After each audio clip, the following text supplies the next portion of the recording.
Sadar gak sih lo, di era dimana kebutuhan kita terpenuhi dengan mudah, kita menghadapi tantangan baru, bukan hanya tantangan tentang faktor dari luar, melainkan faktor dari dalam diri, tentang hal sehari-hari yang kita lakukan, yaitu tantangan adiksi atau kecanduan. Ternyata ini tergantung pada kepribadian kita. Jadi, kalau lo penasaran, di sini gue akan coba menjelaskan 5 ciri kepribadian adiktif dan bagaimana cara mengatasinya.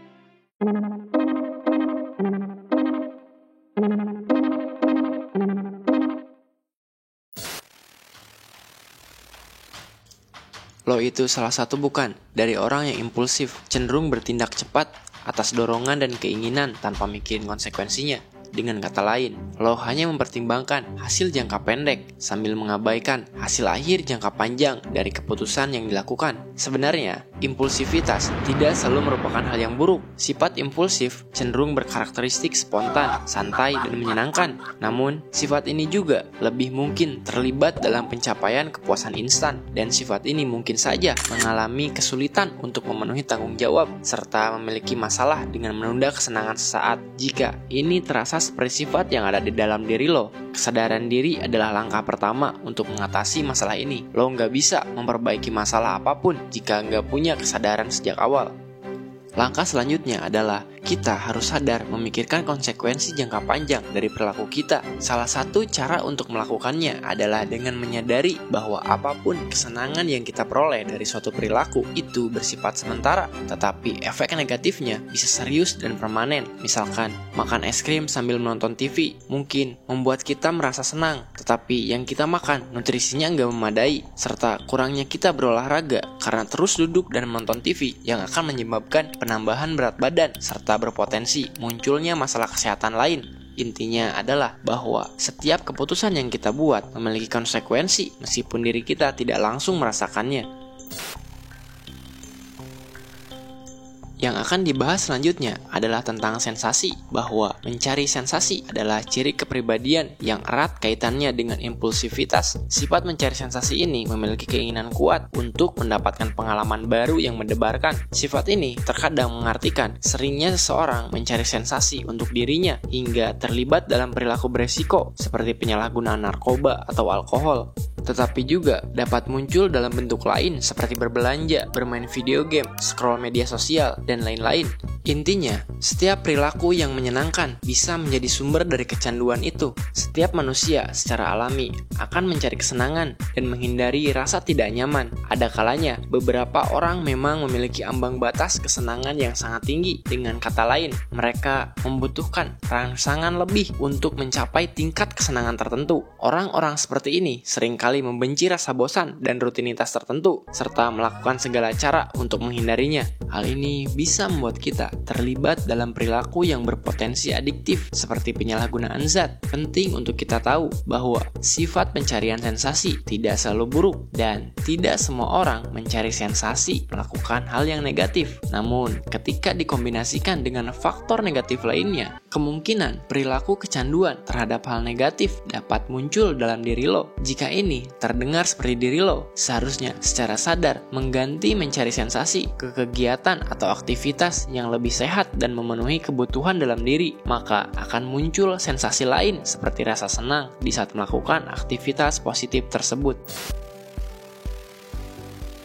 Kita harus tahu, sebenarnya sebagian besar perilaku kecanduan terhadap sesuatu merupakan bentuk strategi dalam tubuh kita menanggulangi stres. Dengan kata lain, terlibat dalam kecanduan tertentu adalah cara untuk meredakan emosi negatif seperti stres dan kecemasan. Jika lo rentan terhadap stres atau memiliki banyak sumber stres dalam hidup, kemungkinan besar lo akan mengobati diri sendiri dengan zat tertentu atau menggunakan kecanduan tertentu sebagai bentuk pelarian. Meskipun strategi-strategi ini mungkin bekerja dalam jangka pendek, mereka dapat menyebabkan masalah yang lebih besar di kemudian hari. Hal ini terutama terjadi Jika lo terlalu bergantung pada perilaku tertentu untuk meredakan stres daripada menghadapi stres tersebut secara langsung, ini dapat menciptakan lingkaran setan, suatu hal yang membuat stres yang kemudian mengarahkan lo kepada kecanduan atau hal-hal adiktif yang menghasilkan lebih banyak stres di kemudian hari. Siklus semacam ini sulit buat diputus, tetapi tetap bisa dilakukan. Lo bisa mencari strategi dalam meredakan stres yang lebih sehat seperti berolahraga, meditasi, atau mencari dukungan dari teman atau keluarga. Lo juga bisa berani secara langsung menghadapi sumber stres tersebut. Ketika secara sukarela mengatasi pemicu stres yang ada, tubuh seringkali menemukan bahwa meredam pemicunya jauh lebih mudah daripada menghindari stres tersebut.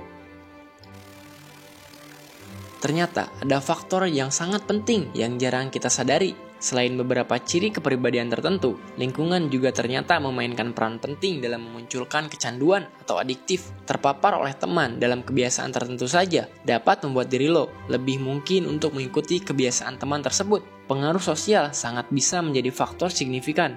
Manusia adalah makhluk sosial, dan secara tidak sadar kita akan meniru orang-orang yang kita habiskan waktunya bersama. Misalnya, lo akan lebih sering untuk minum minuman beralkohol di pertemanan yang dimana mereka juga minum minuman beralkohol. Norma budaya merupakan faktor lain yang dapat berkontribusi terhadap memunculkan perilaku kecanduan atau adiktif tersebut. Meskipun efeknya berbahaya, seperti contoh penggunaan alkohol, seringkali mendapat toleransi dan ada sebagian orang meminum alkohol hanya untuk sekedar mendapat image keren di lingkungannya. Demikian pula seperti belanja yang terus-menerus berulang, didorong dalam budaya yang menganut gaya hidup untuk membeli suatu barang secara berlebihan. Ada beberapa orang yang mengaitkan kepercayaan diri mereka atau harga diri mereka dengan barang-barang konsumtif. Mereka melihat pengeluaran yang lebih banyak sebagai cara untuk meningkatkan status sosial mereka. Meskipun lo nggak bisa sepenuhnya menutup diri dari lingkungan yang tidak sehat seperti itu, sangat disarankan